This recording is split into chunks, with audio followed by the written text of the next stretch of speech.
сайн байцгаана уу? Би энэ Апо компаниас хэрэгжүүлж байгаа нутаг нутгийн цай гэдэг цовралд Төв аймгийн цайгаар оролцож байна. Миний аав Төв аймгийн өндөр ширээтэй угуул юм байна. Төв аймаг бол одоо өмнөд хойд баруун зүүн нутгуудын холбоосон яг голомт нь учраас аль ч нутгийнхан энэ Төв аймгийнхны цайнд дуртай байдаг. Ингээд та бүхэнд би Төв аймгийн цайг чанаж үзүүлье.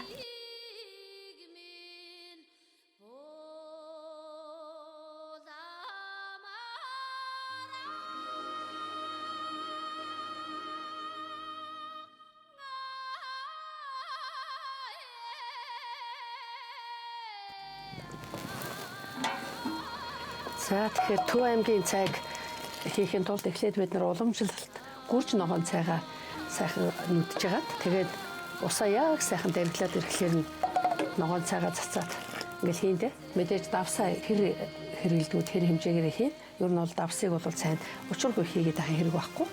Тэгээд цайгаа сайхан идээшээд ингээд болоод ирэхин хавьд нь одоо сүүгээ хийнэ. Сүүгээ хийгээд тэгээд сүүгээ хийчихэд сайхан самраад байна. Ер нь бол цайч нэгээд найраад нэг сайхан самраад ирэхлээр амт нь их гоё ороод шаргалтаад ирдэг. За тэгээд цайгаа сайхан дариглаад ирэхлээр нь сүүлд нь бид нэр дээрээс нь юугаа нэмэн шар тусаа нэмэн. Хэрвээ та одоо дотор гашуу яригдаг эсвэл даралттай энэ төр байх юм бол нэмэлтүүд байдаг. Энийг бас зөвлөе. За энэ бол хар модны холц юм байна. Энэ хар модны холцноос жаах нэг чимхэд тогоотой цайндаа хийхлээр даралт ихсдэг. Даралт ихсдэг хүмүүс бол энэ хар модны холц жоохон нэмж хэрэглэдэг. Зарим улсууд цээж хорсдог. Бас дотор нэг жоохон тэнцвэргүй энэ төр байдаг улсууд байдаг. Тэгвэл одоо энэ нуурын яг байгалийн хужир юм байна. Энэ хужирнаас жоохон чимхэд ичнэ. Жоохон шаргалдуу туяатай болчдөг. Энэ юун дээр нэмчихнэ. Цайндаа.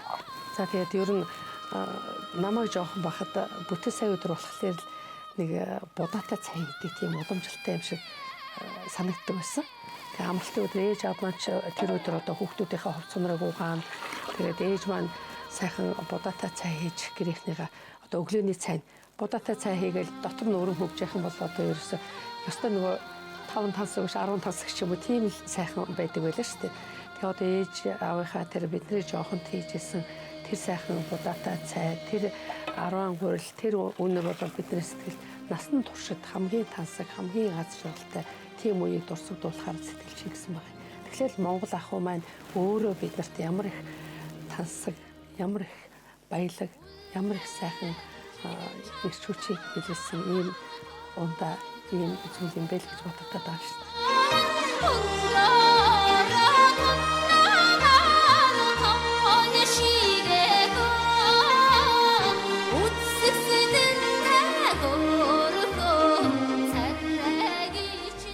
За би сая Төв аймгийн цайг чамдаа ер нь манай монголчууд 5 тансаг гэж нэрлэдэг ийм эдээ будааны зүйл байдаг шүү дээ.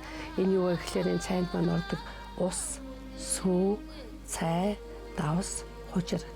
Тэгэхээр энэ 5 тансаг орсон энэ эдийн цайныхаа дээжийг монголчууд маань дээдэлж бас энэ цайг хэрхэн хийж, хэрхэн бид нар хэрэглэж, өөртөө тохиолж ингэж ашигладаг энэ уламжлалаа бид нар бас өвлж авах чухал юм аа гэж хэлэх байна.